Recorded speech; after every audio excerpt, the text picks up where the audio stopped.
దయవలన 3 రోజు చివరి కూడికలో కూడా మనం ఉండటానికి దేవుడు మనకు సహాయం చేశాడు. 3 రోజులు వాక్యం విన్నారు. మీరు అందరు ధన్యులు. దేవుడి స్తోత్రం. అయితే మనం ఎంత విన్నాం అనేది కాదు, ఎంత వాటికి ఆశీర్వదించబడ్డాం అనేది ముఖ్యము. ఆ మాటలు మనల్ని దీవించాలి. ఆ మాటలు మనకు దీవెనకరంగా ఉండాలి. ఆ మాటలు మనం పట్టుకోవాలి. ఆ మాటలు మనము పాటించే వారిగా మారాలి. దానివల్ల మన కుటుంబాలు దీవించబడాలి. దాని ద్వారా మన ప్రార్థన పెరగాలి. కోటాలు జరగక ముందు సరిగ్గా ప్రార్థన చేయని వాళ్ళు ఇప్పుడు ఎక్కువ ప్రార్థన చేయాలి. కోటాలు జరగక ముందు సరిగ్గా ఆదివారం మందిరానికి మధ్యలో ఆగిపోయిన వాళ్ళు రాకుండా రావాలి. కోటాలు జరగక ముందు భార్యాభర్తలు తగాదాలు ఆడుకున్న వాళ్ళు ఇక్కడి నుంచి సమాధానం పడాలి. కోటాలకు ముందు మన ఇంట్లో ఏదైనా సమస్యలుంటే ఈ సమస్యలంతటితో తొలగిపోవాలి. సంతోషంగా ఉండాలి. ఇంతకుముందు దుఃఖంతో ఉన్నవాళ్ళు ఇక్కడ సంతోషంగా ఉండాలి. ఇప్పుడు దాకా మరి కష్టాలని బాధలని బాధపడిన వాళ్ళు దేవుడు నాకు మేలు చేస్తాడులే అనే నమ్మకంతో ధైర్యంతో బ్రతకాలి. వాళ్ళు అట్లా అన్నారు వీళ్ళు ఇట్లా అన్నారని ఇప్పుడు వరకు వాళ్ళ మీద ఏళ్ళ మీద సైడ్లు చెప్పిన వాళ్ళు ఇక నుంచి ఎవరు పాపం వాళ్ళే పోతారు, నా దేవుడు నాకు మేలు చేస్తాడన్న ధైర్యంతో ఉండాలని. కోటాలు జరిగితే నీలో మార్పు రావాలి. స్తోత్రం చెప్పండి.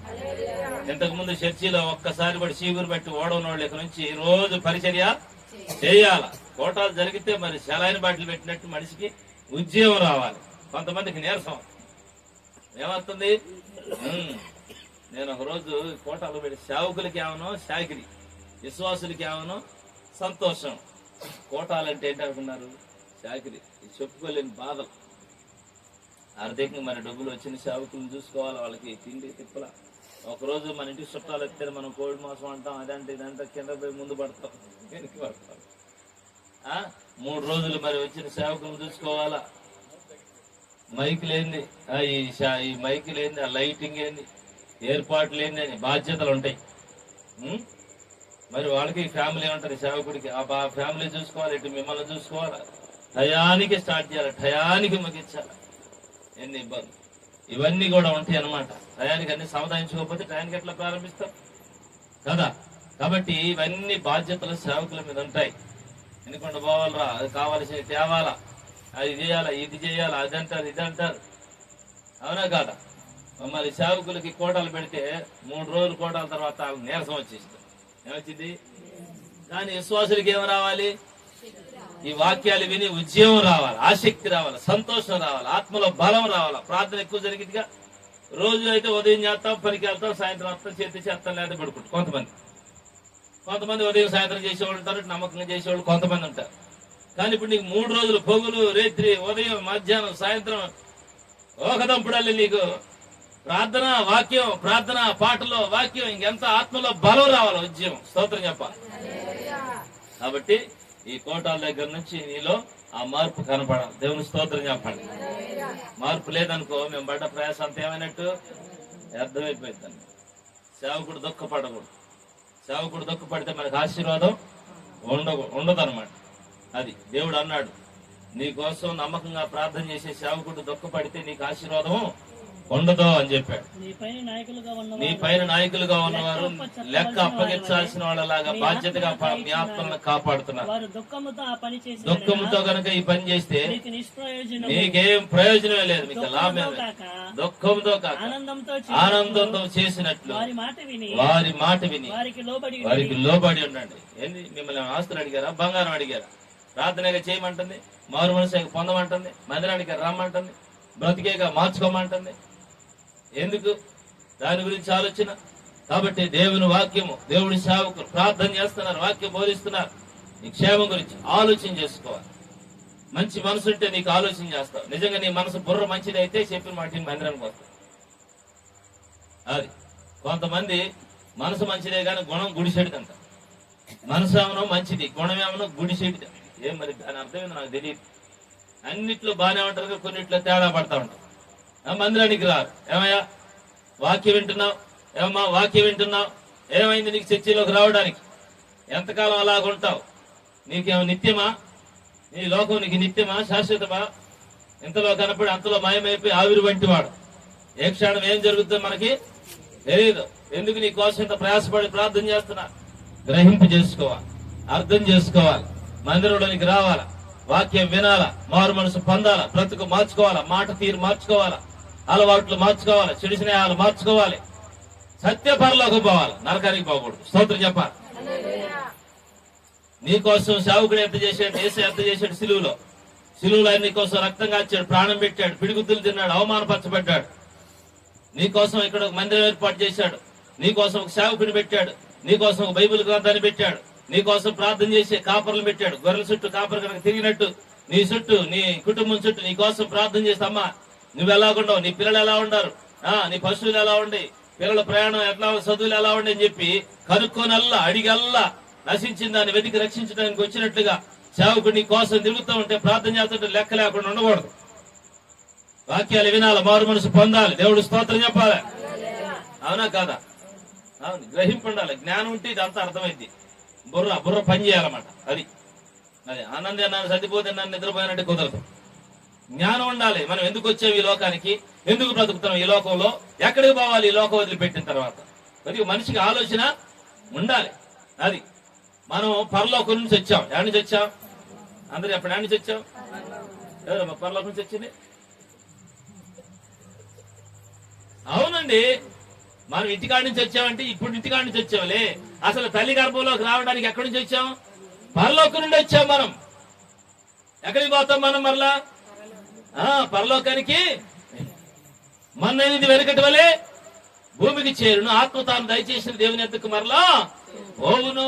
ప్రసంగి గ్రంథం 12వ అధ్యాయం 7వ వచనం. ఎక్కడి నుంచి వచ్చావు తల్లి? దేవుడు ఆత్మ దేవుళ్ళ నుంచి వచ్చింది. కాబట్టి దేవుడు నేల మంటితో నరుడు నిర్మించను. ఆ నరుని నిర్మించినప్పుడు వారి నాసికారంధ్రములో జీవవాయువును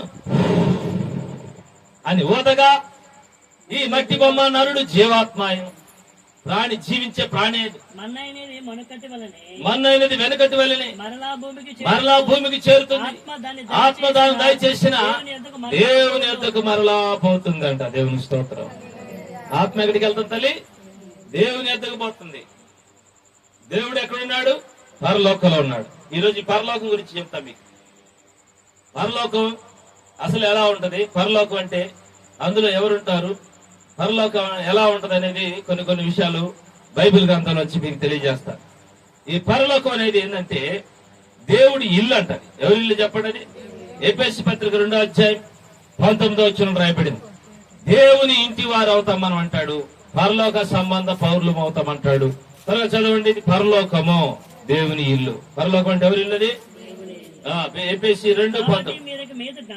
కాబట్టి ఇక మీదట పరజనులను పరదేశుల ఉండక పరిశుద్ధులతో ఏక పట్టణస్థులు, దేవుని పరిశుద్ధులతో ఏక పట్టణస్థులు, దేవుని ఇంటి వారు మీరు. దేవుని స్తోత్రం చెప్పాలి. దేవుని ఇల్లు అంటే పరిశుద్ధులు నివసించే పరలోక పట్టణం. ఆ పరలోక పట్టణము దేవుని ఇల్లు. అక్కడ సంతోషం ఉంటది, అక్కడ క్షేమం ఉంటది, అక్కడ ఏ వడగాలి ఉండదంట. చదువుదామా ప్రకటన గ్రంథము 21వ అధ్యాయం చూద్దాం. 4వ వచనం చదవండి. ఆయన వారి కన్నుల ప్రతి భాష బిందువు తుడిచివేయి. అక్కడ పరలోకంలో మరణం ఇక ఉండదు, దుఃఖమైనను ఏడుపైనను వేదనైనను పరలోకంలో ఉండదు. మొదటి సంగతులు గతించిపోయాయి. దేవుని స్తోత్రం. ఇదే ప్రకటన గ్రంథము 14వ అధ్యాయము 17వ వచనాన్ని చదువుకుంటే దూత పరలోకమందున్న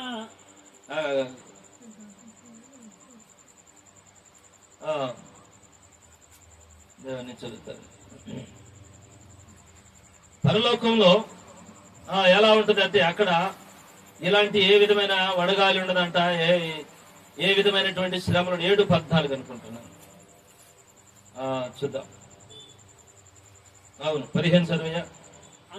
అందువలన వారు దేవుని సింహాసనం ఎదుట ఉండి రాత్రింబగళ్ళు ఆయన ఆలయములో ఆయనను సేవించుచున్నారు.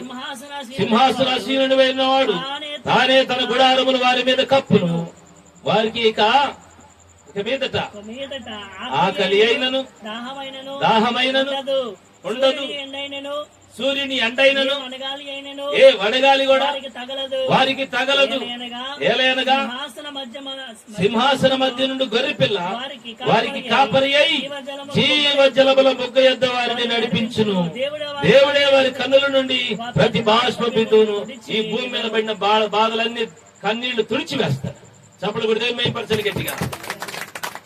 పరలోకం అంటే మన గమ్యం అండి. యేసయ్య నమ్మిన వాళ్ళు చివరి గమ్యం అది. యేసయ్య ఇల్లు అది.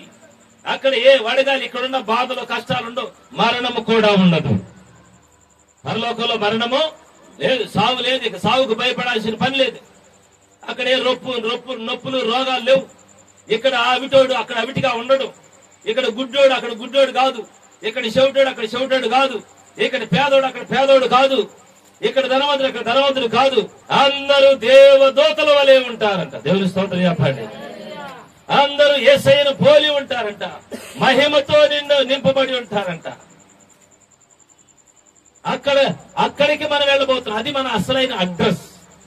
ఫిలిప్పీ పత్రిక 3:20. మన అడ్రస్ ఏమిటంటే పరలోకము. చెప్పాలి మన అడ్రస్ ఏంటమ్మా? ఎవరికైనా చెప్పండి. ఏమయ్యా నీ అడ్రస్ ఎక్కడంటే ఏం చెప్పాను? అయ్యా మేము పరలోకం నుంచి వచ్చాం, పరలోకానికి పోవాలి, మాది ఇది కాదని చెప్పాలి. అది మరి ఇదేంటిది? ఈ భూలోకం ఏంటిదంటే ఒక బస్ స్టాండ్ లాంటిది. అటు నుంచి బస్సులో వచ్చాం, ఈ బస్సు వచ్చి ఎక్కి వెళ్తాం అంతే. కాసేపు ఆ బస్సు వచ్చినాక ఈ బస్ స్టాండ్ లో కూర్చుంటాం. చదువు చెప్పండి. మన పౌరస్థితి పరలోకమన్నదన్న నేను ఎరిగి అక్కడ నుండి ప్రభు యేసుక్రీస్తు రక్షకుడు మన నిమిత్తము, ఆయన నిమిత్తం మనం ఎదురు చూస్తున్నాం. హల్లెలూయా. అక్కడ నుంచి చేసే రాబోతున్నాడు. ఎందుకని? మనం డైరెక్ట్ గా మనం వెళ్ళటం కాదు. మనం సగం దూరం వెళ్తే ఆయన సగం ఎదురొచ్చి తీసుకెళ్తాడు. చపడబెట్టాలి గట్టిగా. పరలోకానికి యేసయ్య స్వాగతం పలుకుతాడు. మనందరూ మనం పోయి ఆడ ఎత్తుక్కోవటం కాదు. యేసయ్య ఎదురొచ్చి మధ్యాకాశంలో మనం కలుసుకుంటాడు, స్వాగతం పలుకుతాడు. ఆయన పరలోకానికి ఎక్కి వెళ్ళిపోయాడు. ఆయన వెళుతూ చెప్పాడు, యోహాను సువార్త 14:2 మీ హృదయంలో కలవరపడనీయకుడి, మీరు భయపడొద్దు, నమ్మకం ఉంచండి, నేను మీ కొరకు స్థలం సిద్ధపరచి వెళుచున్నాను. నా తండ్రి ఇంట అనేకమైన ఇళ్లు, బంగ్లాలు, అపార్ట్మెంట్లు ఉన్నాయి. లేని ఎడల మీతో చెప్పుదును, మీకు స్థలమును సిద్ధపరచి వెళుచున్నాను. నేను వెళ్లి మీకు స్థలము సిద్ధపరిచిన ఎడల నేనుండే స్థలములో మీరు కూడా ఉండులాగున మరలా వచ్చి నా యొద్ద ఉండుటకు మిమ్ములను తీసుకొని పోతాను. చప్పట్లు కొట్టాలి గట్టిగా. హల్లెలూయా. యేసయ్య ఎంత గొప్ప మాట చెప్పాడు. నేనుండే స్థలంలో మీరు కూడా ఉండేలాగన. అమ్మ ఏమన్నాడు యేసయ్య? అన్నాడా లేకపోతే నేనుండే స్థలానికి బయట అన్నాడా? నేనుండే స్థలంలోనే, యేసయ్య ఉండే స్థలములు అంట. వీళ్ళరా సాతానుండే స్థలంలో కాదు, పాపులుండే స్థలంలో కాదు, యేసయ్య ఉండే స్థలంలో మనం కూడా ఉంటామంట. అది దేవుడు మనకు వాగ్దానం చేశాడు. మనం పరలోకంలో ఉండబోతున్నాం. ఈ లోకం శాశ్వతం కాదు, కాలం సంపూర్ణమైంది, దేవుని రాజ్యము సమీపించి ఉన్నది.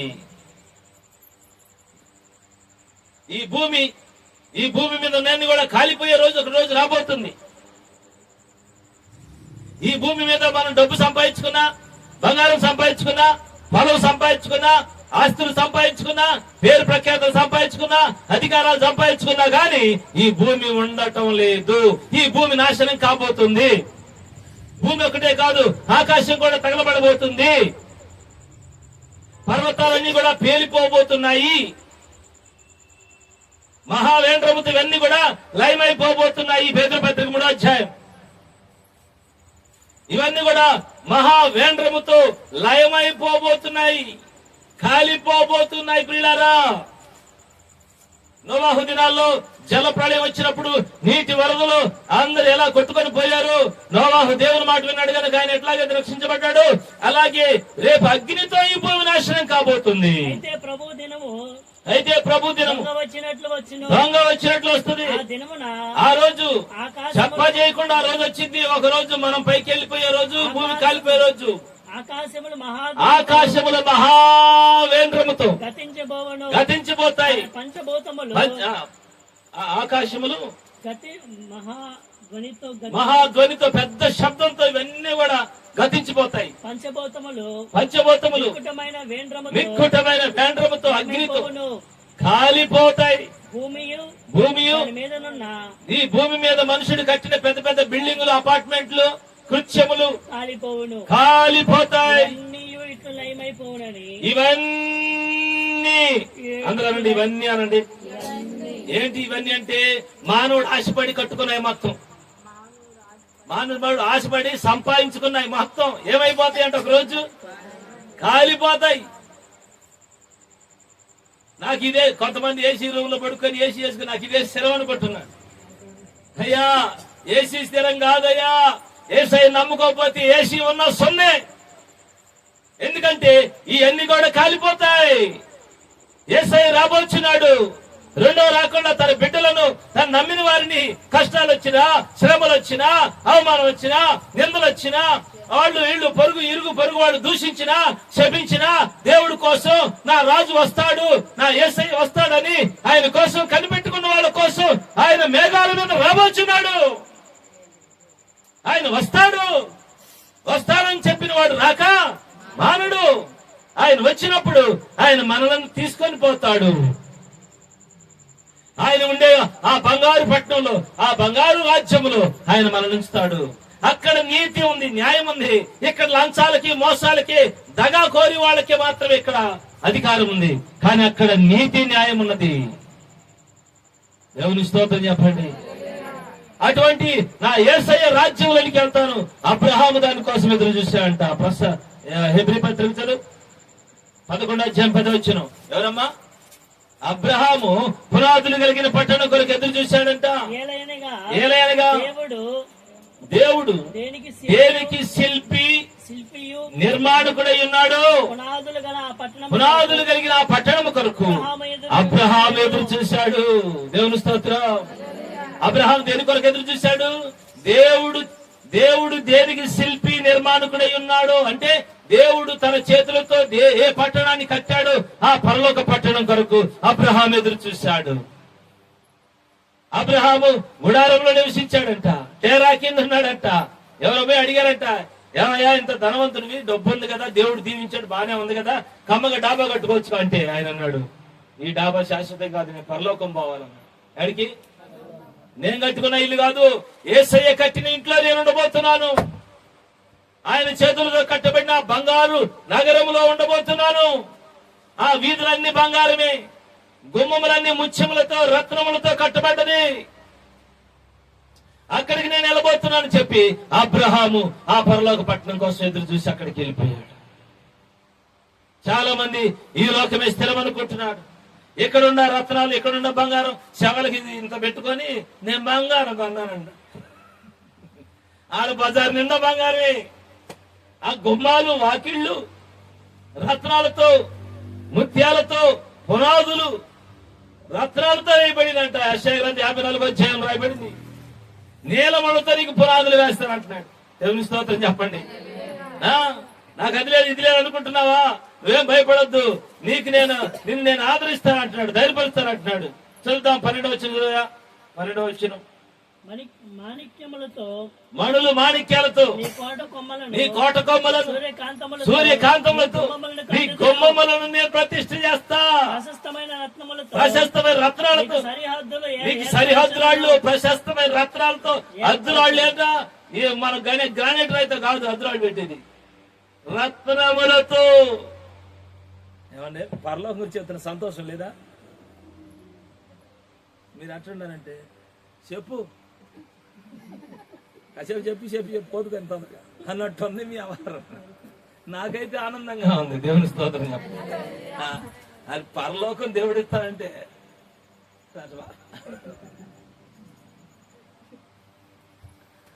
ఉత్సాహం, సంతోషం. నరకం గురించి చెప్తే ఏమన్నా మగం మాడి సరే, నరకం గురించి చెప్తే భయపడుతున్నారని చెప్పి పరలోకం వచ్చేది మీది అట్నే మాట. అందుకు కాదు వాళ్ళు మనల్ని ఇచ్చేది, నీ మగమే అన్నమాట. మాకు సంతోషం కళ ఉండద్దు. స్తోత్రం చెప్పా. మన రాజ్యం, మన ఊరు, మన దేశం పరలోకం. అది దొంగలకి, ఈ తాగుబోతులకి, వ్యభిచారులకి, మాంత్రికులకి లేదు. వాళ్ళందరూ కూడా మండే గుండంలో పడతారు, అగ్నిగుండంలో కాలిపోతా ఉంటారు. కానీ యేసయ్యను నమ్మిన వాళ్ళు కష్టాలైన, శ్రమలైన దేవుని సన్నిధికి వస్తారు. ఆయన కోసం అన్నిటినీ కాదనుకొని దేవుని కోసం నిలబడిన వాళ్ళకి యేసయ్య పరలోక రాజ్యాన్ని సిద్ధపరిచాడు. హల్లెలూయా.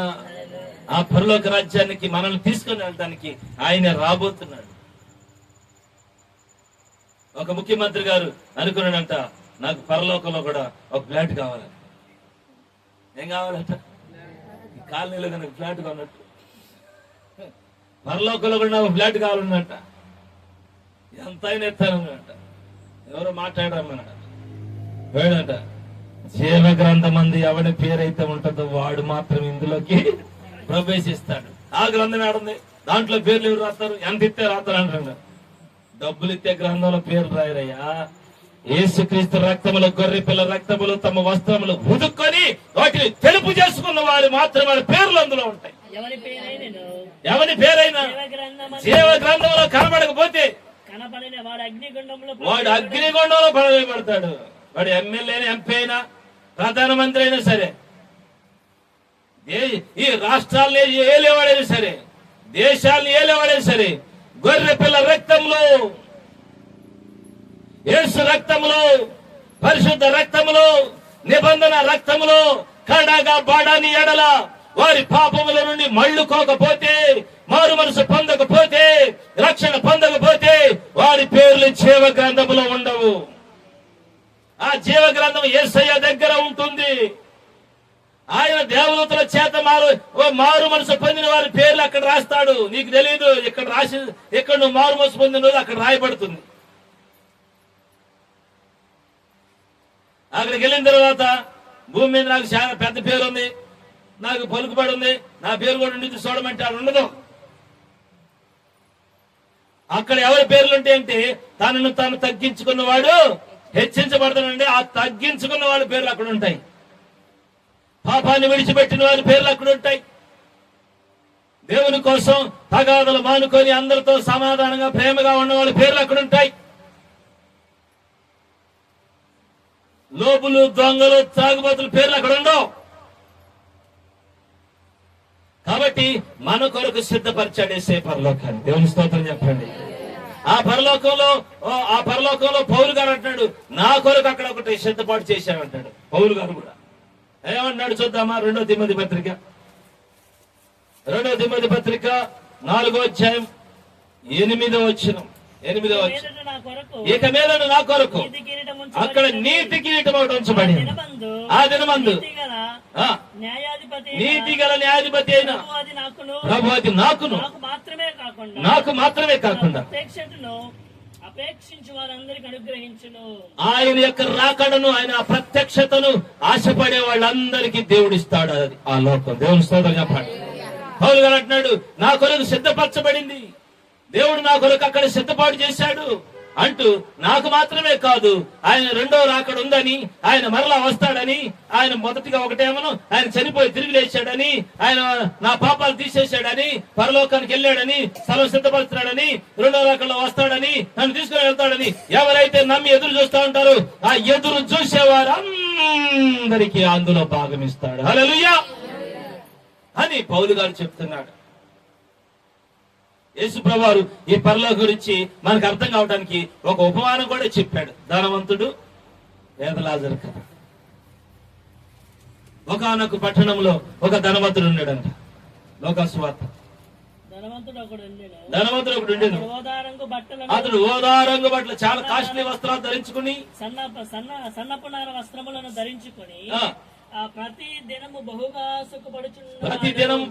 సుఖపడుతున్నాడంట. లాజరు అని ఒక దరిద్రుడు ఉండేను. అదే ఊర్లో లాజరు అనే దరిద్రుడు కూడా ఉన్నాడు. వాడు కురుపులతో నిండినవాడే. వాడు ఒళ్ళంతా కూడా పుండులు, కురుపులతో నిండిన వాడై ఆ ధనవంతుని ఇంటి వాకిట పడి ఉన్నాడు. అతని బల్ల మీద నుండి పడు రొట్టె ముక్క, అతనికి ఆహారం లేదు, ఇల్లు లేదు. ఈ ధనవంతుని ఇంటి దగ్గర ఏదో కింద పడేసిన రొట్టె ముక్కలు ఎరుకొని తింటున్నాడు. కుక్కలు వచ్చి వాని కురుపులు నాకెను. ఆ కుక్కలు వచ్చి ఈ దగ్గర ఉంటాయి, ఆ కురుపులు లాగుతూ ఉన్నాయి. ఆ దరిద్రుడు చనిపోయి ఒకరోజు ఈ దరిద్రుడైన లాజరు చనిపోయాడు. దేవదూతల చేత దేవదూతలు ఆ లాజరు శవాన్ని లేకపోతే ఆత్మను పరలోకానికి ఎత్తుకొని వెళ్ళిపోయారు. ధనవంతుడు కూడా చనిపోయి తర్వాత ధనవంతుడి పని కూడా అయిపోయింది, ఆయన కూడా చనిపోయాడు. అప్పుడు పెద్ద పెద్దవాళ్ళు వచ్చి మరి సమాధి కార్యక్రమం చేసి పూలదండలు వేసి దండం పెట్టారు. కానీ ఆయన ఆత్మ నరకానికి దయ్యాలు వచ్చి తెసిపోయి పిశాసులు వచ్చి లాక్కెళ్ళి. ధనవంతుడిని ఎవరు తీసుకెళ్లారయ్యా? దేవదూతలు. ధనవంతుడిని ఎవరు తీసుకెళ్లారు? దయ్యాలు వచ్చి తీసుకెళ్ళి పిశాసులు అగ్నిగుండంలో లాక్కుపోయినారు. రారా భూమి ఎట్లా చేసి సుఖపడ్డావుగా, తాగావు, తిరిగావు, ఎగిరావు, డీజే సిస్టమ్ పెట్టుకొని నీ ఇష్టానుసారంగా బతికావు, భార్యను మోసం చేసావు రా అని చెప్పి నరకానికి లాక్కుపోయినాయి. పేదలాజరు దేవదూతలు ఎత్తుకుని పరలోకానికి తీసుకెళ్ళి పరలోకంలో అబ్రహాము రొమ్మును అనుకున్నాడంట. ఎవరు? లాజరు. సుఖం అనిపిస్తున్నాడు. అక్కడ కురుపులు లేవు, అందంగా ఉన్నాడు, సౌందర్యంగా ఉన్నాడు, ఆ మహిమలో ఉన్నాడు. ఈ ధనవంతుడు భూమి మీద ఉన్నప్పుడు ఉదారంగా వస్త్రాలు వేసుకొని కాస్ట్లీ బట్టలు వేసుకొని భయంకరంగా ఓందాతనంగా తిరుగుతున్నాడు. పట్టు వస్త్రాలు ధరించాడు. ఏం ధరించాడు? భూమి మీద ఉన్నప్పుడు అగ్నిగుండంలో కాలిపోతున్నాడు. ఇప్పుడు అయ్యో అని కేకలేస్తున్నాడు. అగ్ని ఆరదు, పురుగు చావదు, బగ్గు బగ్గున మండుచున్నది. ఏంటది? పాతాళం. ఆ పాతాళంలో అడుస్తున్నాడు, కేకలేస్తున్నాడు ధనవంతుడు. ఎవరన్నా వాళ్ళకి ఇచ్చేవాళ్ళు ఉన్నారా? ఎసంటికి అసంటికి అనేవాళ్ళు ఉన్నారు. ఆయనతో పాటు తాగిన వాళ్ళు కూడా పక్కనే ఉన్నారంట. అయ్యా మీరు చర్చికి వెళ్ళేవాళ్ళు కదరా, మీరు కూడా వచ్చారండి అంటున్నాడు. నేను ఇంతగా తాగుతుంటే నా దగ్గరకు వచ్చి ఒక గాసు పోయి ఒక అంశం పోయి అన్నారు. ఏంటది? అది దాన్ని అదేదో పెగ్గు పోయి అంటే నా దగ్గర శుభ్రం తాగారు. మీరన్నా బాబోతున్న పరలోకం నన్ను జారిపోతుంది. ఒక్కరోజన్నా చెప్పారు నాకు. మీరు వచ్చారు ఏంటంటే అదే మా లేడీస్ పోయారు పాత్ర కదా. ఎవరు లేదంట,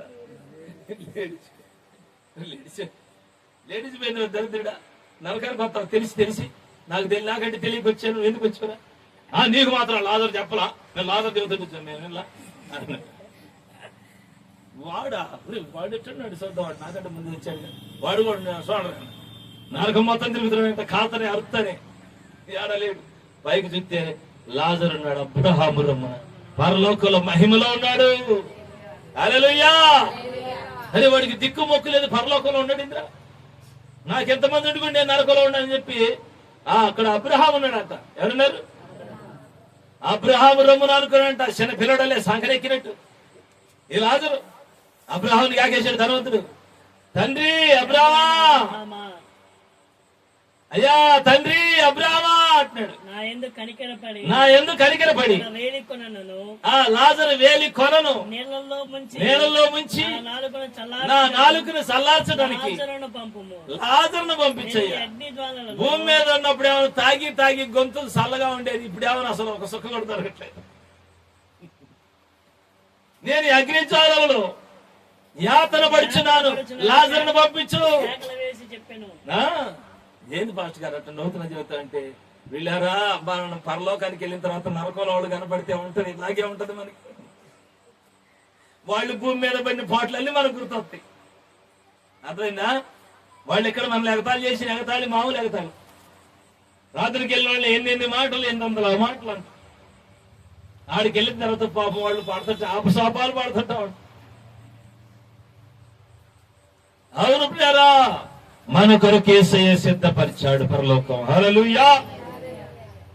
లాజరు చూడు ఆ మహిమలో ఉన్నాడు. ఈ ధనవంతుడు చూడు అగ్నిలో యాతన పడచ్చు. అబ్రహాముకు చెబుతున్నాడు, అయ్యా నేను ఇక్కడ యాతన పడు, నా యందు కనికరించు, నా మీద జాలిపడు అంటున్నాడు. భూమి మీద ఏనాడన్న ఒక్కసారి అంటే నీకు ఆ పాపం పోయేదేగా. ఒక్కసారి నా కనికరించయ్యా అంటే పోయేదేగా నీ పాపం. దేవుడేమని నిన్ను చేర్చుకొని అన్నాడు? నువ్వు ఎక్కువయ్యావు దేవుడికి. పరలోకంలో ఖాళీ లేకనా? ఎందుకు పోయావు నరకానికి? గడద్ర పోడు కాదు, చెబితే ఇంటే కాదు, పోతీవి ఉచితార్థంగా దేవుడిచ్చే పరలోకం పోగొట్టుకొని నరకంలో పడిపోయా.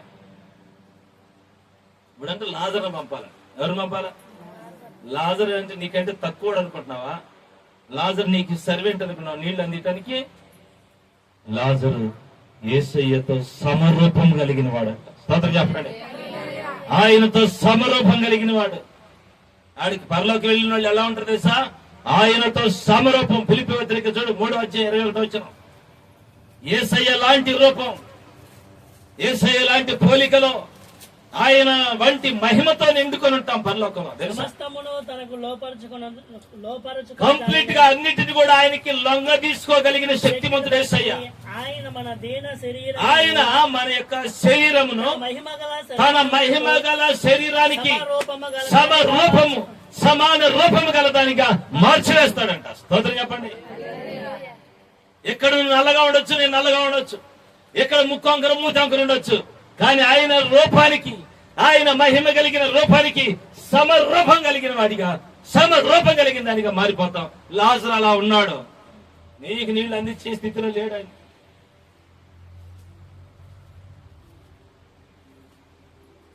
ఎక్కడ అనుకున్నట్టు అక్కడ అనుకుంటామేమో. అక్కడ పూర్తిగా మార్చబడి దేవుని పిల్లల స్థితి మార్చబడుతుంది. అధికారం వచ్చింది అక్కడ. ప్రభుత్వం మాదంటారు కొంతమంది. అదే కాదు, ప్రభుత్వం మారిపోయి అక్కడికి వెళ్ళిన తర్వాత అయితే అయ్యి ఉండొచ్చు. స్తోత్రం చెప్పు. దేవుని బిడ్డలకి అక్కడికి వెళ్ళిన తర్వాత పూర్తి స్వేచ్ఛ.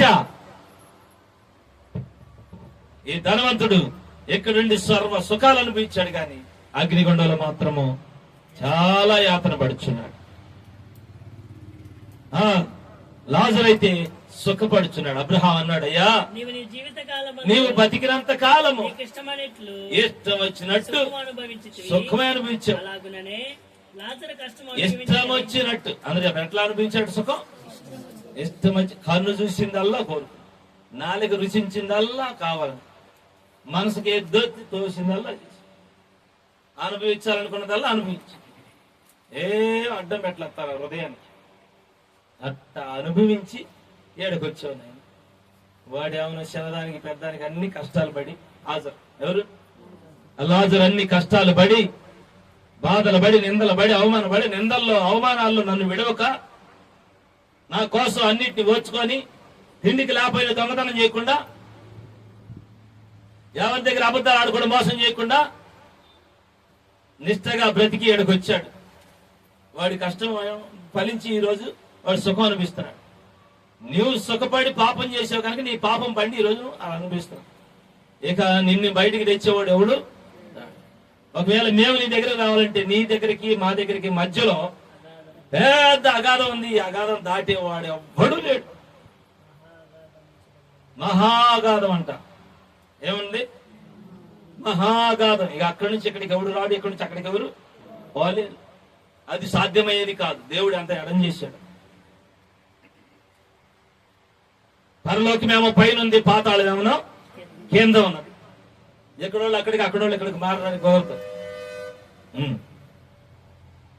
రైలు అందుకుపోతే బస్సుకి, బస్సు అందుకుపోతే రైలుకి పోవడానికి, కొంతమందికి ఆటోలోటి మధ్య అట్లాగేం లేదు. ఇక్కడే నిర్ణయించబడింది నీ జీవితం. ధనవంతుడు బాధలు పడుతూ అంటున్నాడు, అయ్యా మాకు ఇంకా 5 తమ్ముళ్ళు ఉన్నారు, నాకు 5 సహోదరులు ఉన్నారు, వాళ్ళు కూడా ఈ నరకంలోకి రాకుండా వాళ్ళన్న పరలోకానికి పోయి మార్పులు చేద్దాం. ఎవరిని పంపాలట? లాజర్ని మా ఇంటికి పంపి అంటాడు. ఎవరికి? సరే నేను మరి ఏం చెప్పాను, మా తమ్ముళ్ళు ఉన్నారు, నేనన్నా గట్ట చూసినట్టు పోతాను. మా తమ్ముళ్ళు మరింత పెడతారు. ఇప్పుడు అస్సలు వాళ్ళు గంగ మాట అనరు.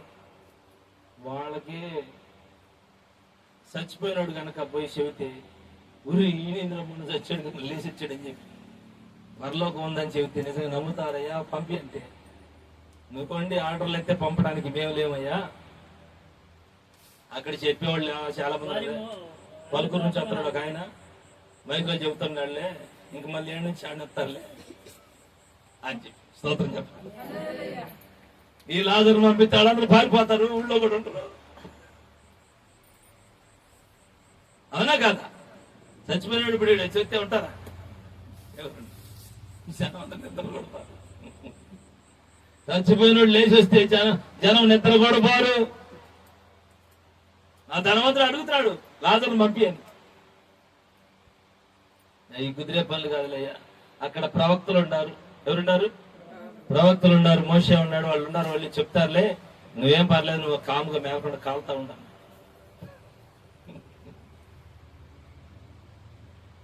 ఎన్ని బాధలు పడుతున్నారు. నరకానికి వెళ్ళి చేసే ప్రార్థన భూమి మీద చేసినట్టే, నరకంలో ఆయన చేసిన ప్రార్థన భూమి మీద కనుక చేసినట్టుకే తమ్మ పర్లోకి మూడు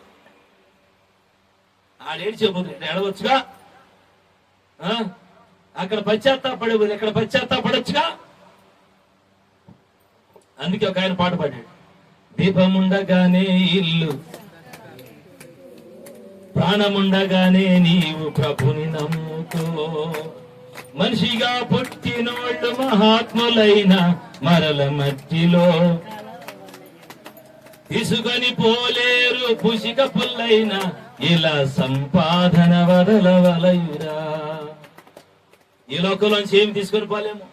ఎంతటి వాడైనా ఈ లోకాన్ని ఒకరోజు విడిచిపెట్టే రోజు ఉన్నది. ఆ రోజు చనిపోవలసిందే. దీపముండగానే ఇల్లు, ప్రాణముండగానే నీవు ప్రభుని నమ్ముకో. ఇంత స్పష్టంగా చెప్పిన తర్వాత ఇంకా అర్థం కాలేదంటే ఇంకా నీకు చేసేది ఏమి లేదు, నీకు నరకమే గురి.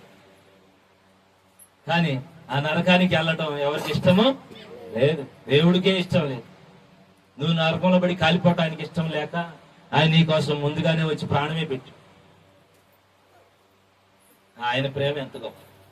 ఆయన ప్రేమను కూడా నువ్వు కాళ్ళతో దంతే. ఆయన ఇచ్చిన అవకాశాన్ని నువ్వు కాళ్ళదనుకుంటే ఎట్లాగా? ఒక ధనవంతుడు ఊళ్ళో ఉన్న వాళ్ళందరికీ డబ్బులు ఇచ్చి ధనవంతులు చేయాలనుకున్నాడు. ఏం చేయాలనుకున్నాడు? ఇంకెవరు అడుక్కునే వాళ్ళుగా ఉండకూడదు, పేదలు ఉండకూడదు. ఆయన అందరిని పిలిచాడంట, రేయ్ దేశంలో ఉండేవాళ్ళు ఎవరైనా సరే పేదలుగా ఉండొద్దు. పేదలందరూ వచ్చి నేను నా ధనాన్ని తీసుకొని వెళ్ళి మీరు కూడా బాగుపడినాను. ఆయనకున్న ధనరాశులన్నీ కూడా ఇంటి వరండాలో పెద్ద కుప్ప పోసాడు, రాసి పోసాడంట. అందరూ వచ్చారు, రాజుగారు ఏంద్ర డబ్బులు ఎత్తనని చెప్పి అందరూ వచ్చి గోతాలకు, సంచులకి, గంపలకి పోసుకొని పోయారు. పోసుకొని పోతుంటే ఒకడేమో ఇంటికాడ రాలేదంట. ఏంద్రా నువ్వు రాలేదంట, రాజుగారు పిలిస్తే అందరూ పోయి తెచ్చుకోనంటే ఆయన ఇచ్చేది నాకు. ఏంటంట? ఆయన ఇచ్చేది నాకు లేఖనన్నాడు. నాకు లేకపోయిన ఇచ్చామంటే ఒకటి ఇచ్చేది నాకు వద్దన్న. సరే అని చెప్పి అనుకున్నా. వీడు దరిద్రుడై రోజు బజార్లో ఎంపి తిరుగుతాడు. రాజుగారి ఇచ్చినా వద్దన్న, తిరుగుతున్నాడు. రాజుగారికి వాడి మీద జాలి కలిగిందండి. వాడు ఎవరన్నా వరకు ఎత్తి తీసుకునే రకం కాదురా, వాడికి ఎట్టన్నా ఇయ్యాల్సిందే మనం అని చెప్పి ఒకరోజు బంగారం అంతా మూట కట్టి వాడు పోయే దారిలో ఎవరు మనిషిని పంపించి ఆడ పెట్టారా, వాడే మూట దొరికిందని పోయి తీసుకొని పోతాడు, వాడు కూడా బాగుపడతాడు అనుకున్నాడు అంట రాజు. సరే అని చెప్పి వాడు పోయాడు. వాడు వచ్చే దారి చూసుకొని ఒకడు ఆ దారిలో మూట పెట్టి ఇవతలకు వచ్చి ఆ రోజు వీడికి అనిపించిందంట, ఎవరన్నా ఇస్తే తీసుకోండి, నేను రాజుగారు ఇస్తే నేను ఎందుకు తీసుకుంటానలా. వాడికి ఆ రోజు ఆ దారిని పోతా ఎందుకు అనిపించిందంట. ఏమనిపించిందంటే, రోజు నడిచేద్దామే కదా, కళ్ళు తెరిచి నడవాలా, కళ్ళు మూడిసిన వ్యక్తి ఏమైంది, ఏడ కొంతుంది ఆడి మేర కొంత తెలుసు కదా అని చెప్పి కళ్ళు మూసుకొని నడిచాడంటారు. కళ్ళు మూసుకొని నడుస్తుంటే కాలికంట మూట తగిలిందంట.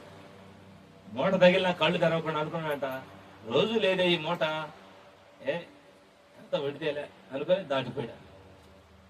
వాడు ఆ మూట తీసుకోకుండానే దాటిపోయాడు. అప్పుడు రాజుగారు అన్నాడంట, ఈయన్ని ఎప్పుడు బాగు చేయలేడురా, వాడిని వదిలేటి అన్నట్టు తీసుకురాండి, ఆ మూట కూడా తీసుకురాండి. ఆయన పైనుండి సూత్రాడంట బంగాళ. వాడిని ఎప్పుడు బాగు చేయలేదు. చాలా మంది కాళ్ళదనుకొని పోతున్నారు అవకాశం. యేసయ్య నేను ఏమన్నాడు, నమ్ముకోమని చెప్పింది. పరలోకం కాళ్ళదనుకుని పోతున్నారు. ఏం చేద్దాం ప్రియులారా? ఉచితంగా ఇచ్చే రాజ్యం వేసే రాజ్యం దేవుడు మన కొరకు సిద్ధపరిచాడు, నీ కొరకు సిద్ధపరిచాడు, నా కొరకు సిద్ధపరిచాడు. ఆయన త్వరగా రాబోతున్నాడు. ఆయన వచ్చినప్పుడు మనం ఆయనతో పాటు ఒక రెప్పపాటులో మార్పు చెందుతాం. గురించి పట్టిన బోర మ్రోగుతుంది. దేవదూత కడబోర మ్రోగిస్తాడు. ఆ కడబోర మధ్యాకాశం వినబడుతుంది. పెండ్లి కుమారుడు శబ్దం వినబడుతుంది. పెండ్లి కుమారుడు వస్తున్నాడు హో అని దేవదూతలు కేక వేస్తారు. బోర ఊదుతారు. హూ అని పెద్ద శబ్దం ఆకాశమంతా వినబడుతుంది. ఆకాశంలో వర్షాలు రాబోయే ముందు మెరుపులు మెరిచినట్లుగా తూర్పు నుండి పడమరకి ఆ మెరుపు సర్రమని వెళ్ళిపోయినట్టుగా దేవుని రాకడ రోజు ఈ శబ్దం వినబడుతుంది. కళ్ళున్న వాళ్ళు, కళ్ళు లేని వాళ్ళు అందరూ ఆయన చూస్తారంట. చెమట కొట్టాలి గట్టిగా. ప్రతి నేత్రం ఆయన చూచును అని రాయబడింది. ఏంటంట? ప్రతి నేత్రం ఆయన చూస్తారు. ఆయన ఎప్పుడు వచ్చాడో ఎప్పుడు పోయాడో అనడానికి కూడా లేదు. ఆయన వచ్చినప్పుడు అందరూ ఆయన చూస్తారు. మృతులు లేపబడతారు. చనిపోయిన వాళ్ళందరూ సమాధుల్లోంచి లేస్తారు. యేసయ్య నమ్మిన వారు, చనిపోయిన వారు లేస్తారు. భూమి మీద బతికున్న వారందరూ కూడా ఒక్క క్షణంలోనే రెప్పపాటులో మార్పు చెందుతారు. వారు వీరు కలిసి ఏకముగా ప్రభుని ఎదుర్కోవడానికి మధ్యాకాశానికి మేఘాల మీద కొనిపోబడతాడు. మధ్యాకాశంలో యేసయ్యని కలుసుకుంటారు. అక్కడ ప్రభుతో పాటు 7 సంవత్సరాలు కలిసి భోజనం చేస్తారు. ఆ తర్వాత దేవుడు ఈ భూమి మీద శ్రమలు ముగించి ఈ భూమి మీద ఉన్న వారందరినీ కాల్చివేస్తాడు. ఈ భూమి అంతా కాలిపోయి నూతనంగా కొత్తగా మళ్ళీ తయారైపోయింది అనమాట. అప్పుడు అందరిని తీసుకొని వస్తాడు. 1000 సంవత్సరాలు ఈ భూమి మీద యేసయ్య రాజుగా పరిపాలిస్తాడు. యేసు రాజుగా వచ్చుచున్నాడు, భూలోకమంతా తెలుసుకుంటారు. యేసు రాజుగా వచ్చుచున్నాడు, భూలోకమంతా. రావి కోటి తేజుడు రమ్యమైన దేవుడు, రావి కోటి రారాజుగా వచ్చుచున్నాడు. యేసు రారాజుగా వచ్చుచున్నాడు, యేసు రాజుగా వచ్చుచున్నాడు, భూలోకమంతా తెలుసుకుంటారు. హల్లెలూయా. ఆయన వస్తాడు, మేఘాల మీద వస్తాడు, మనల్ని తీసుకొని పోతాడు. అక్కడ మనం ప్రభుత్వం 7 ఏళ్ళు ఉంటాం. తర్వాత ఇక్కడ 1000 ఏళ్ళు ఉంటాం. ఆ తర్వాత ఇక్కడి నుంచి అసలైన పరలోకానికి ప్రభు మనల్ని తోడుకొని వెళ్ళిపోతాడు. స్తోత్రం. ఈ పరలోకం గురించి కొన్ని కొలతలు ఇచ్చాడు బైబిల్ గ్రంథంలో. చూద్దామా? ప్రకటన గ్రంథం 21వ అధ్యాయం. ప్రకటన గ్రంథము 21వ అధ్యాయము 10వ వచనం నుండి చదవండి. 27. పరవశుడనై ఉన్నాను. ఎత్తైన గొప్ప పర్వతం మీదకి తీసుకొని పోయి, ఎత్తైన గొప్ప పర్వతం మీద తీసుకుపోయి, యెరూషలేము అనే పరిశుద్ధ పట్టణము దేవుని మహిమ గలదై, యెరూషలేము అనే దేవుని పరిశుద్ధ పట్టణము దేవుని మహిమ గలదై, పరలోకమందున్న దేవుని యొద్ద నుండి దిగి వచ్చి నాకు చూపెను. దాని ఎందరి తగదగా మరియు సూర్యకాంతము వంటి అమూల్య రత్నములు పోలి ఉన్నది. రత్నములతో పోలి ఉన్నది. ఆ పట్టణమునకు ఎత్తైన గొప్ప ప్రకారమును, ఎత్తైన గోడ ఒకటి ఉంది. 12 గుమ్మములను ఉండే. దాని ఆ పట్టణం చుట్టూ 12 గుమ్మాలు ఉన్నాయి. వాక్యం గుమ్మముల యొద్ద 12 మంది దేవతలు ఉన్నారు. ఇశ్రాయేలు తూర్పున 3, పడమర 3, ఉత్తరం 3, దక్షిణం 3, పశ్చిమ వైపు 3 గుమ్మములు ఉన్నాయి. ఆ పట్టణ ప్రాకారం 12 పునాదులు గలది. ఆ పునాదుల పైన గొర్రెపిల్ల యొక్క 12 అపోస్తలులు 12 మంది పేర్లు కనబడుతున్నాయి. ఆ పట్టణమును దాని గుమ్మములను ప్రాకారంలో కొలుచుటకై కొలవడానికి నాతో మాట్లాడు వాని యొద్ద బంగారు కొలతకర్ర ఒకటి ఉంది. ఆ పట్టణము చచ్చువైన కానిది, సత్సౌకముగా ఉన్నది. అంటే 4 గోడలు కూడా 4 వైపున ఒకే కొలత ప్రకారం ఉంది. తూర్పు పడమటికి ఎంత ఉందో ఉత్తర దక్షిణాలు కూడా అంతే ఉంది కొలత. దాని పొడవు దాని వెడల్పుతో సమానం. దాని పొడుగు వెడల్పు లాగే ఉన్నది. ఆ కొలకర్రతో పట్టణమును కొలవగా దాని కొలత 750 కోసులైనది. 750 కోసులైంది అనమాట. దాని పొడవును ఎత్తును వెడల్పును సమానముగా ఉన్నది. మరి ఆ పట్టణ ప్రాకారము కొలవగా సూర్యకాంతముతో కట్టబడెను. పట్టణము స్వచ్ఛమగు స్ఫటికముతో సమానమైన శుద్ధ సువర్ణముగా ఉన్నది. ఆ పట్టణము ప్రకారము పునాదులు చూడండి, బంగారం గురించి, ఆ పరలోక గురించి రాయబడింది. అమూల్యమైన రత్నాలంట, ముత్యాలంట. తల్లి దేవుడు మన కొరకు కట్టినది, సూర్యకాంత దేవుడికి మన మీద ఉన్న ప్రేమతో కట్టినది. ఆయన ఎవరు తాజ్ మహల్ కట్టాడంట. షాజహాన్ ఎవరి కోసం? ముంతాజ్ అంట తన భార్య, ప్రియురాల భార్య కదా, భార్యేనండి, ప్రేమతో చేసుకున్నాడు. తన భార్య కోసం కట్టాడు తాజ్ మహల్. అందరూ పోయి చూస్తున్నారు భలే ఉందని. అసలు మనల్ని ప్రేమించి అసలు అంతకంటే కొన్ని కోట్ల రెట్లు ఎక్కువతో కట్టాడు. ఆయన సిమెంట్ తో కట్టాడు. ఏం పేరు అని పేరు? షాజహాన్. షాజహాన్ సిమెంట్ తో కడితే యేసయ్య రత్నాలతో ముత్యాలతో కట్టాడు. ఏది గొప్పయా? ఏ ప్రేమ గొప్ప? యేసయ్య ప్రేమ గొప్ప. దేవుని స్తోత్రం. యేసయ్య ప్రేమతో ఎవరి ప్రేమను మనం పోల్చలేము. మన కోసం ఆయన ముందే కట్టాడు, సిద్ధపరిచాడు. మన కొరకు అలాంటి బంగారపు వీధులు. చదువు. మొదటి పునాది సూర్యపు కాంతిరాయి, రెండవది నీలము, కంటిన్యూ, మూడవది యమునా రాయి, నాలుగవది పచ్చ, ఐదవది విడూర్యము, ఆరవది కెంపు, ఏడవది సువర్ణ రత్నము, ఎనిమిదవది గోమేధికము, తొమ్మిదవది పుష్పరాగము, 10వది సువర్ణ సునియాము, 11వది పద్మరాగము, 12వది సుగంధము. దాన్ని 12 గుమ్మములు, 12 ముత్యములు, ఒక్కొక్క గుమ్మము ఒక్కొక్క ముత్యముతో కట్టబడి ఉన్నది. పట్టణపు రాజవీధి శుద్ధ సువర్ణం అంటే బంగారం, స్వచ్ఛమైన స్ఫటికమును పోలి ఉన్నది. దానిలో ఏ దేవాలయం కనబడలేదు. స్తోత్రం చెప్పండి. 12 గుమ్మాలు 12 ముత్యములతో కట్టబడిందంట. దాంట్లో ఉన్న రాజవీధి శుద్ధ సువర్ణం బంగారంతో పోయబడింది. రాజవీధులు నీ శవలకు పెట్టుకునేది, ముక్కులకు పెట్టుకునేది, ఎంత తోక వేసినా ఉపయోగం లేదు. హల్లెలూయా. పాదాల కింద బంగారం, రత్నాలు, ముత్యాలు మొత్తం. నా యేసు రాజ్యము అందమైన రాజ్యము, అందులో నేను నివసించును.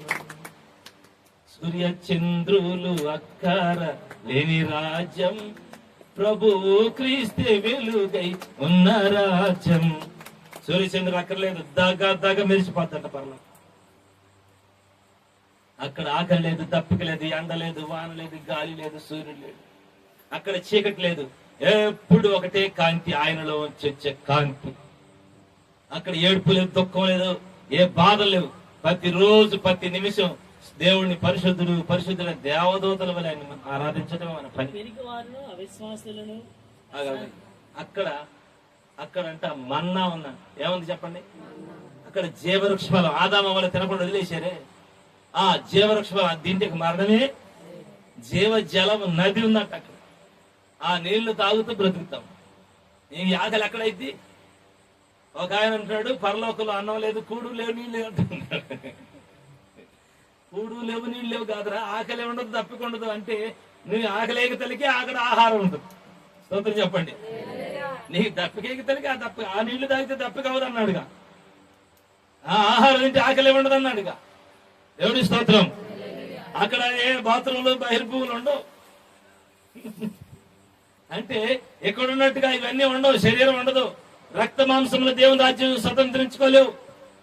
ఎక్కడ నలుగురు కావాలంటే ఒక ఇల్లు కావాలి. ఆయన అక్కడ ఉండేది ఆత్మలే. ఎన్ని ఆత్మలైనా సర్దుకుపోవడానికి అంతా సరిపోతుంది ప్లేస్. ఎక్కట్లాగా అన్ని ఊళ్ళు, ఇన్ని ఊళ్ళు, కాలనీలు, కాలువ కట్ట అవతల, వాగి అవతల, చెరువు అవతల ఏం లేదు. స్తోత్రం చెప్పండి. అంత పరలోక మహిమ కలిగిన రాజ్యం, మహిమ కలిగిన ప్రదేశం. ఆయన సింహాసనం ఎదుటిగా ఉంటా ఉంటారు అందరూ. స్తోత్రం చెప్పండి. ఎంత గొప్ప పరలోక రాజ్యం యేసయ్య నీ కోసం నా కోసం సిద్ధపరిచాడు. అయితే మరి అంత గొప్ప పరలోక రాజ్యంలోకి వెళ్ళాలంటే ఎంత విలువగా ఉండాలి భూమి మీద. దానికి తగ్గట్టు పద్ధతిగా నడుచుకోవాలి. పరలోక రాజ్యం పెండ్లి కుమార్తె వల్ల సిద్ధపరచబడిందంట. గొర్రె పిల్ల వివాహోత్సవ సమయం వచ్చింది. పెళ్లి కుమార్తె తనను తాను వరుడు కొరకు సిద్ధపరచుకున్నట్టుగా మనం కూడా సిద్ధపడాలి. అందరూ అప్పుడు ఏం చేయాలి? సిద్ధపడాలి. అన్నింటినీ సంతరించుకోవాలి. రైలు వస్తుంది, 10 గంటలకు రైలు అంటే 9ంటికి వెళ్ళి కూర్చుంటాం. ఎందుకు? సిద్ధపాటు, రెడీ అవటం. మరి ప్రభు వస్తున్నాడు, 2వ రాకడ మనం తీసుకెళ్తాడు. మన నోటిని మనం సిద్ధపరచుకోవాలి, మన కను దృష్టిని సిద్ధపరచుకోవాలి, మన ఆలోచనలు అన్ని సిద్ధపాటు చేసుకొని పరిశుద్ధంగా ఉండి పరలోకంలో ఉండదగిన వారిగా ఇక్కడ ప్రాక్టీస్ చేయాలి. ఏం చేయాలి? పరలోకలు ఎలా ఉండాలి ప్రాక్టీస్ చేయాలి. పరలోకలు ఎప్పుడు ప్రార్థన, స్తుతి, ఆరాధన ఇక్కడ ప్రాక్టీస్ చేసుకోవాలి. అందుకే అన్ని కూడా ప్రాక్టీస్ అయ్యి. స్తోత్రం చెప్పండి. కనుక అక్కడ ఉండడానికి ఇక్కడ మనం సిద్ధపడుతున్నాం. అది ఇప్పుడు మనం కంటితో చూడట్లేదు, కానీ చూసే రోజు ఒక రోజు ఉంది. కళ్ళతో చూసే రోజు ఒక రోజు మనం దాన్ని చూడబోతున్నాం. చూడటమే కాదు, దానిలోకి వెళ్ళబోతున్నాం, దానిలో ఉండబోతున్నాం. అక్కడే మనకు రాజ్యం. స్తోత్రం చెప్పండి. ఒక చిన్న స్టోరీ జరిగింది. ఒక ఆమె కళ వచ్చింది, ధనవంతురాలు. చెప్పి నేను ముగిస్తాను, 9ంటికి క్లోజ్ చేస్తాను. ఒక ఆమెకి కళ వచ్చింది. ఏమొచ్చింది? ఈ కళ్ళలో ధనవంతురాలు ఉంటామా, కళ్ళలో పరలోకం వెళ్ళిందా? ఎక్కడికి వెళ్ళినాయా? పరలోకం పోతే ఆ పరలోకంలో ఈ రత్నాలతో ముత్యాలతో కట్టిన పెద్ద పెద్ద అపార్ట్మెంట్లోనే దేవదత్తని అడిగిందంట, ఏమయ్యా దేవదత్త గారు, ఏంది అపార్ట్మెంట్లో ఏంది భూమి మీద అన్నట్టు, కానీ ఏంది అంత గ్లాస్తో కట్టిన? గ్లాసు కాదమ్మా, అదే ముత్యం, ముత్యం పాలిష్ చేసిన ముత్యం. అది గ్లాసు అనుకుంటున్నావు, భూమి మీద గ్లాసు, ఇది ముత్యం రత్నాలతో కట్టాడు, అద్దాల్లాగా మెరిసిపోతున్నాయి మేడలు. అడిగిందంట, ఎవరి కోసం కట్టారు? ఎవరు కట్టారంటే యేసయ్య కట్టాడు. ఎవరి కోసం అంటే ఆయన నమ్మిన బిడ్డల కోసం కట్టాడు. అవునా? మరి నాకు కూడా ఉందా? నీకు కూడా కట్టాడు. ఏడన్నా చూపి అంటే, వెళ్తాంపా, ఈ రోడ్డు చివరిలో ఉన్నాను. మొత్తానికి వెళ్తా ఉంటే వెళ్ళే కొద్ది పెద్ద పెద్ద మేళ్ళంట. సెంటర్లోకి పోయితలకి ఒక ఇల్లు ఉందంట. ఆ ఇల్లు అన్ని ఇళ్ళ కంటే బ్రహ్మాండంగా ఉందంట. ఆ ఇంటి మీద ఒక పేరు ఉందంట. ఏంటండి ఈ ఇల్లు ఎంత పెద్ద కట్టావు? ఎవరిది ఇల్లు అంటే, మీ ఇంట్లో అంట్లు తవ్వడానికి వచ్చింది రోజు ఆ మారతమ్మది అన్న. నోటి మీద వేలేసుకున్నా. దానికి ఎంత ఇల్లా? దేనికి? దానికి ఏదమ్మా దానిదంటో దాన్ని దీన్ని అనుకుంటా. పేరు కూడా రాసింది చూడు, బంగారు పక్షాలతో. ఏమని? మహత్తమ్మ. కాదులే, మా ఇంట్లో పని చేసింది అందుకని అది కాదు. నా ఇంట్లో పని చేసేదానికి ఎంత కట్టాడంటే సరే నాకు ఇంకా పెద్దది కట్టాడు అనుకుని ముందు నా ఇల్లు చూపిపా అన్నాడు. ఊరు చివరకు పోయినాక ఇల్లే లేవంట. అసలు ఇల్లే లేవంట. ఇంకా పోతున్నాడంట. దేవదూతను అడిగింది, ఏది పోతావు ఇల్లే లేకపోతే అంటే, నీకేడన్నా ఇల్లు ఆడ చూడ పందులు గుడిసెళ్ళే ఉంది ఆవిడ చూడు. అదేంది అట్టుందంటే, నువ్వు ఏడ కిస్మిస్ పండుగ పోయి ₹1 వేసావు దేవుడికి. ఎంత వేసావు? ఏ పండగకి? కిస్మిస్ పండుగ పోయి ₹1. నీకు పరలోకల మేళ్ళ కడతాడమ్మా. నీకు ఏసై మీద ప్రేమే లేదు, ఏం లేదు, ప్రేమ లేదు.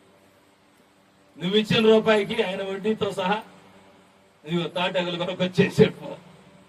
మరి పందులు దూరినట్టుండే ఏం చేస్తాం? ఎవరు లేకపోతే పందులు కాదు. కళ్ళలో మెలకు వచ్చిందంట. మెలకు వచ్చిన కానిసి నిద్ర పట్టట్లా, అటు తిరుగుతుంది ఇటు తిరుగుతుంది. తెల్లారిందా నిద్రపా. ఆ మార్తమ్మ వచ్చిందాక, ఎవరు వచ్చినాక మార్తమ్మను కూర్చోబెట్టుకుని వ్యవహారం పెట్టింది. ఆమె రాత్రి నాకు కళ వచ్చింది అంటుంది. కళ వచ్చిందమ్మా, నాకు పని కాదు, నేను పోతున్నా అంటుంది.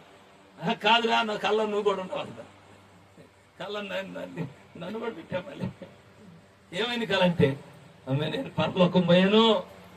కళ్ళ ఏడికి పోయాను? పరలోకి వెళ్ళాను. ఆ పరలోకంలో దేవుడు పెద్ద పెద్ద డాబాలు కట్టాడు, అందాల మేడలు కట్టాడమ్మాయి. దేవదూత నాకు ఒక మేడలు చూపించింది. ఆ మేడల్లో నీకు కూడా ఒక మేడ ఉందమ్మా. పెద్ద మేడ, అపార్ట్మెంట్ లాగా ఉంది. అసలు అంతలో మేడ ఎట్టు కట్టించుకుని ఆడుంటుంది. నాకు తెలీదు, నువ్వు ఎప్పుడు చూసి వచ్చావు అంటుంది. రాత్రి కల్లా నేను పోయాను అంటుంది. మరి నీకు లేదా అంటే, నాకు చెప్పుకోవటానికి సిగ్గుగా ఉంది అసలు. ఎందుకని? ఏదో మన ఊరి చివరిన పందులు గుడిచినట్టు ఉంది నాది కూడా. అదేంది అమ్మగారు, నా ఇల్లు అంత పెద్దగా ఉంటుంది, నీ ఇల్లు అంత చిన్నగా ఉంటుంది, కళ తప్పు వచ్చిందంటే తప్పు కాదా నిజంగా అంటున్నా.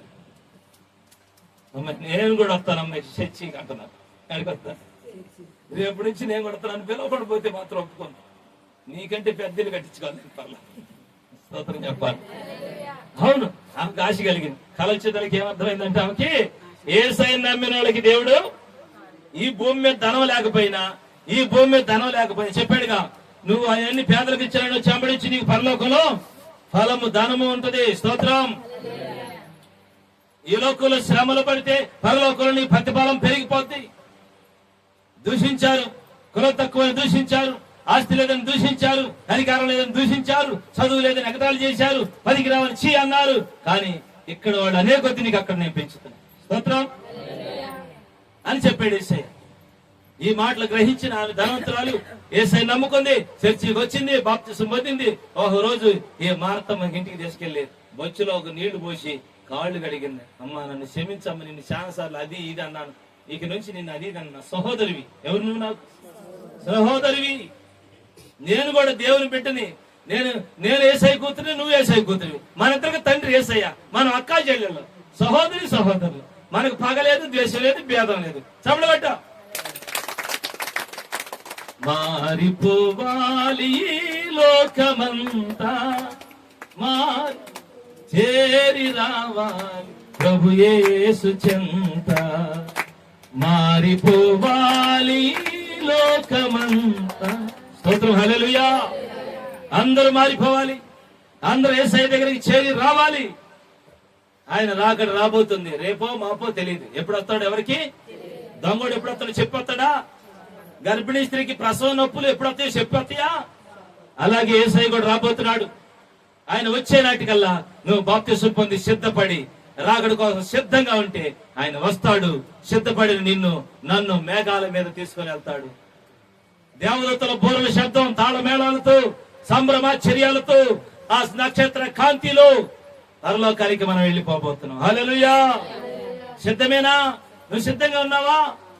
నువ్వు సిద్ధంగా ఉన్నట్లయితే ఆయన రాకడ రాబోతుంది. ఒకవేళ సిద్ధంగా లేకపోయినట్టయితే ఏదైనా సరి చేసుకో, సరిదిద్దుకో, పరలోకానికి వెళ్ళిపోతాం.